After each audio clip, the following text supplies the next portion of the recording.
No. Oh. Oh, damn. I got punted.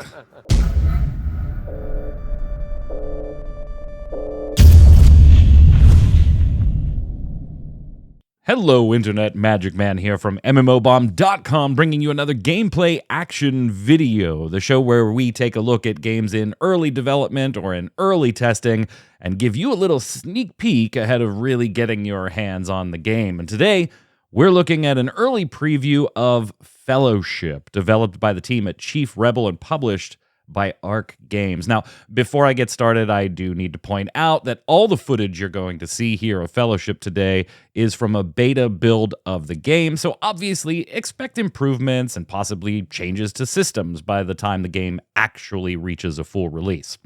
We'll be sure to circle back at that time, obviously, with an official first look video whenever we do see launch. Now, if you don't want to miss that video and any of the other ones we post, make sure to click like and subscribe now. Turn on those notifications, and that way you'll know anytime we post gameplay videos and first looks. Now, don't forget to come on over to mmobomb.com for the latest news.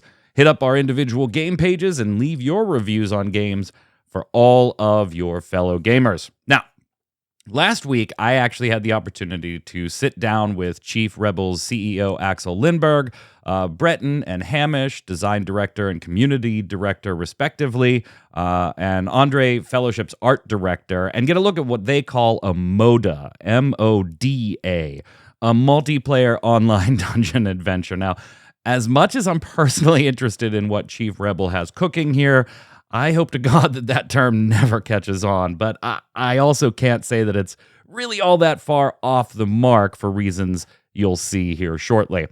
If you're a fan of tab targeting, PvE dungeons, and raids in MMOs, but you're kind of sick of the leveling, open worlds, and massive amounts of players walking around and all that MMO-y stuff, Fellowship is literally being made with you in mind.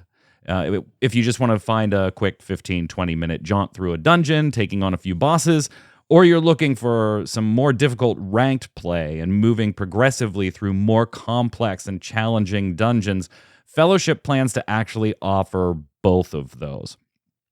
This type of game is likely something MMO fans have said in the past, chatting with your friends. I know me personally on many podcasts and videos, I've said something similar. There's certainly an audience of PvE players that really just want to go do dungeons. Just stick to that part of MMOs. And we've certainly seen games throughout the years come close to offering that type of gameplay, all the way up to today. In fact, Wayfinder kind of went down that road with a dungeon delving focus, but it did also offer a more action-y combat. And it certainly ended up receiving tons of changes after the initial launch didn't go all that well. Now, Fellowship is literally a tab target dungeon game. That's it. However, you MMO players are going to feel right at home with a tank, DPS, and healer-based squads of 4, tab targeting through enemies, the ability to interrupt spellcasts, different boss mechanics, and ability rotations, some of which include those kind of build and spend types of abilities. Now, while the core gameplay loop of running dungeons comes straight from MMOs, all of the surrounding gameplay really comes from the team's main inspiration being MOBAs like League of Legends, hence the moda moniker. You're not going to be creating your own characters in Fellowship, so if you didn't like when Wayfinder did that for narrative reasons, you probably aren't going to like that here, unless Fellowship's roster offers a character you just absolutely fall in love with. Just like its MOBA inspirations, though, expect heroes with individual backstories, dedicated tank, healer, or DPS roles, and the possibility of future cash shop cosmetics. On that front, the last thing there hasn't been totally decided or nailed down yet. Fellowship is planning to require a box fee purchase for the game, but subsequent monetization after launch, that's not exactly locked in yet. I feel like if you look at a MOBA's monetization, heroes, cosmetics, free rotations, that type of thing, that's probably where they're going to land with Fellowship, but that's just a guess. The only thing I can absolutely confirm is that the plan as of right now is that box fee. What that cost is, I couldn't tell you yet. Now, when it comes to actual gameplay, you don't have to wait very long if Fellowship is kind of interesting to you. The game is actually going to be open to anyone who wants to try it as part of Steam's upcoming Steam Next Fest starting on February 24th. So if you want to go wishlist it now so you get your notifications and don't forget, you'll be able to jump in there starting February 24th. Shifting over to gameplay itself, my latest preview saw us grouping up and running a dungeon. Hey, imagine that, I'm trying to guess. Chris over at Massively, great dude, by the way. Go read his stuff if you don't already. I love some of his content. Was playing tank, so I opted personally for a ranged magic caster DPS role. Not really a surprise if you know me all that much. And we teamed up for a quick jaunt through a dungeon with some of the team. If you're playing on the casual side of things, you can hop in quickly, get into a group of 4 with some friends or strangers via party finding, matchmaking mechanics, and just take on a dungeon and a few bosses and try and score some loot. However, if you really want to push the envelope, you'll be spending most of your time in what they call ranked mode. Ranked mode requires you to group up to achieve a certain percentage of monster kills throughout the dungeon as you work from boss to boss. Playing said dungeons on higher and higher difficulty levels not only comes with the opportunity at better rewards, but the entire run could also be impacted by different curses or additional challenges. Think kind of along the lines of World of Warcraft's Mythic Plus affixes, and you kind of have the idea here. Interestingly, this increase in difficulty is also how Fellowship plans to have you unlock some of your character's abilities. Since the team is kind of eschewing the usual MMO leveling content, doing things like running your +3 difficulty dungeon for the first time ever may unlock an ability that character can now use going forward in its lovely hotbar. Once you're in a dungeon, you'll work your way through the map via a route of your choosing, kind of making your way from boss to boss and making sure you kill enough monsters along the way to fill the monster meter. When it comes to strategy, routing, or trying to clear things fast enough to make the top of leaderboards, Fellowship has included almost everything you're going to need. DPS meters, healing meters, a map that even breaks down how much of a percentage each monster on the map adds to your clear total, and more tools along those lines. They're already included. You likely won't find yourself needing like add-ons to do any of this stuff. In fact, when Chris and I were running this, we were both particularly enamored with the way the team handles interrupts. And yes, interrupting certain casts or abilities from monsters is absolutely vital in Fellowship, and you're going to learn that very early. You're going to want to use your best interrupts as soon as you start playing so you get into the habit of marking and interrupting abilities, or you're going to be running the dungeons multiple times through multiple deaths. Now, Fellowship recognized that players kind of need to be able to see who's going to interrupt which monster, but also see who may have their interrupt on cooldown. And the game's interface allows you to do this with basically a single keystroke once you've targeted a monster.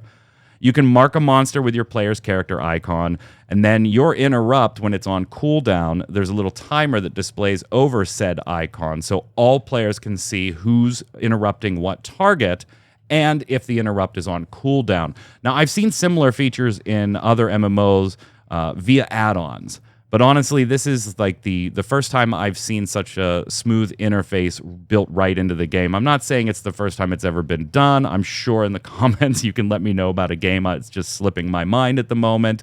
But if your game isn't doing this, I joked that you probably should just pay Fellowship some royalties and use the system. I think Fellowship actually nailed this, particularly with how important interrupting is in the game.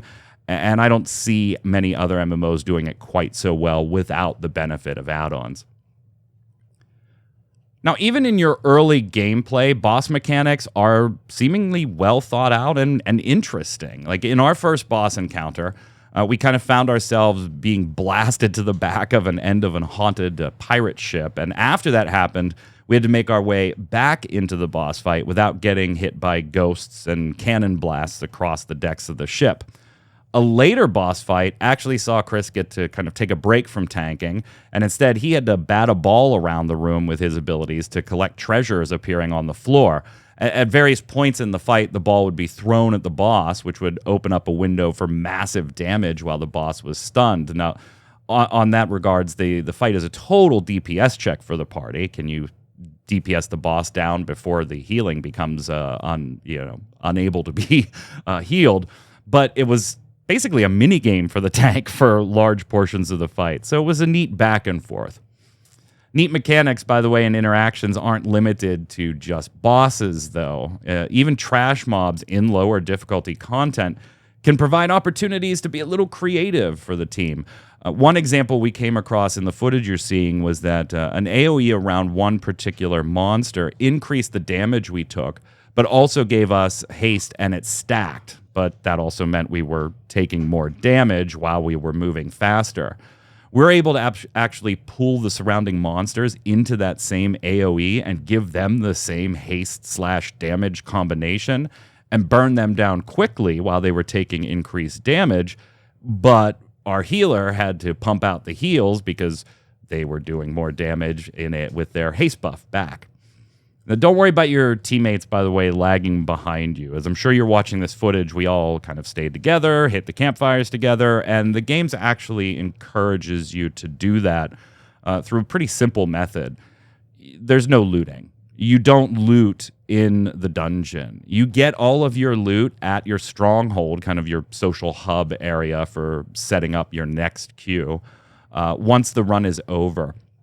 You don't lose your teammates because they're back there, looting a bunch of corpses. So far, Fellowship really has my interest. I love MMO dungeons, and I'm a tab target MMO baby. I love them. If you're looking for action combat, sorry, this isn't going to be quite for you on that front, but if you love the idea, it's probably worth hitting the game up, at least at the Steam Next Fest, where you can try it out for free for a little bit. My nagging concerns right now are the systems actually outside of the dungeons. Swapping characters to unlock abilities and gearing up each character, that's cool and all. But if the gameplay loop isn't equally awesome outside of great dungeons, how many times will I really want to play each damn dungeon? I get it for those that really want to push the highest difficulty possible types content. On that front, yes, you'll be able to really search for very specific groups if you need to pug things. The matchmaking queue lets you literally search for specific characters, levels, experience levels, and more. So yeah, you could totally gatekeep to your heart's content if you really want to. And I even asked about that when I told Axel how much I enjoyed the 2 previews of the game I've had so far. But since they both focused on the dungeons themselves, I had concerns about how long it could actually hook me. I'm sure Fellowship doesn't want to just get my box fee, have me enjoy a couple of cool dungeons and then disappear as a live service. That's not really sustainable. So it'll be interesting to see how the team makes Fellowship sticky, for lack of a better term. Long term, yes, by the way, the team is looking at many other systems like gemming and socketing for your gear. That'll actually be included in the Steam Next test. And they may even consider raids for groups of more than 4, although none of that is really for sure yet. Chief Rebel is keeping a lot on the table as far as future development options, even if they know some of those things just flat out aren't going to be available when the game launches. They're also open to being multi-platform, but right now the focus is squarely on their PC release. Now, I really like where Fellowship is headed so far.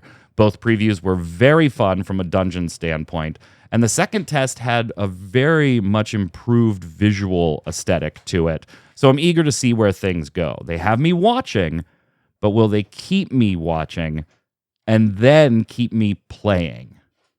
We'll see. If what you see here intrigues you, make sure to take part in the Steam Next Fest test starting on February 24th. That test actually features an entire new DPS character that wasn't available in the August 2024 test if you played back then. And the test also includes new gameplay systems like the gem system I mentioned earlier, an item transmutation system, world and party chat, new curses, new gear, new mounts, new visual element improvements, and reworks of previous gameplay mechanics based on that August closed alpha test's player feedback. So make sure to check it out. I hope you've enjoyed this quick look at Fellowship, and if you end up playing, come on back afterwards and let us know your thoughts in the comments. Click like and subscribe before you head out for the day, and thanks for watching. This has been Magic Man taking a look at Fellowship, telling you to stay safe, and we'll see you on the servers.